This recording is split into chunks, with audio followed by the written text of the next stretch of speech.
Okay, real quick here.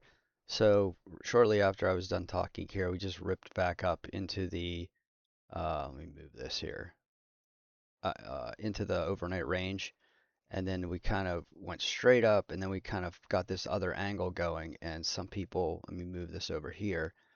Some people may have wanted to, you know, see, oh, we hit this overnight high. Let me just try it, take this higher low or lower high here. But you can see if you draw that there's a structure that after we spiked up real vertical, we kind of rolled over into another structure. And if you draw a trend line off there, you can see that you would be shorting into this structure, which you can see uh, if if you place your stop order here like I would normally do to try to take that lower high lower, that it wouldn't have uh, trapped you in, but if it would have, that's a quick loser there. Um, and so you just have to be aware. You can't just take patterns off of certain levels or anything. You have to be aware of other structures that may be working against you. Now, if this had been like one leg up and then you get, something like this where you got one leg down, you know, corrects hard, second leg down, then maybe you're looking at something like that. But this just kind of, there's no real break here or anything. This just kind of rolled over into a less steep structure. So, right now you got to be aware of this thing.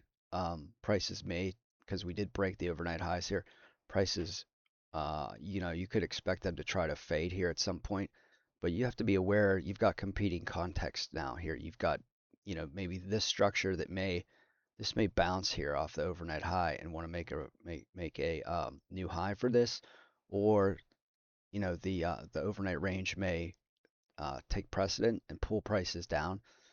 So, they're just, you've got competing context here. You've got this uptrend that will try to make a new high. You've got this overnight range that will want to pull prices down. So, to me, thinking low or high now is not, I'm sorry, low or high. Thinking long or short now, either way, is not, you've got competing issues. So I wouldn't be looking to take a long or short here. I'd want to see this just, rip back down in here inside the range before I would be thinking, about taking a short or anything. So just a quick update there. All right, quick update here. Just want to point this out. So this is what I'm talking about, competing contexts. You've got, this trend up, and then you've got this break, and you've got, one micro attempt here, second micro attempt.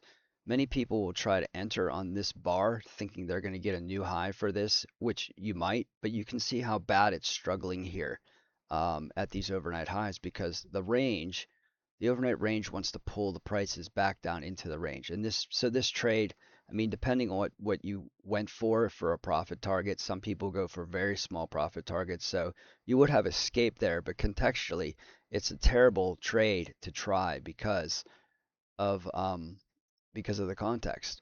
You have to be concerned about the overnight range and prices wanting to pull um, or the range wanting to pull prices back down into it. Even though this looks like a good, I wouldn't even call it good because I look for cleaner legs, but many people out there trading two attempts, they'll just look at this on a micro. They'll look for the very micro moves, and so they'll look at that as one attempt, and then they'll try to get in here at two attempts. They'll see this nice printed signal bar, and they'll think, oh, this is going to go for a new high now on the second attempt, and you just get prices getting pulled back into the range. So, that's you have to be very careful. Context rules. Context will, um, you know, determine whether you want to attempt to trade or not. It's not. We don't look for the patterns. The patterns are are setups off of the context, but we don't. You wouldn't want to take a trade here because of the contextual problems it has.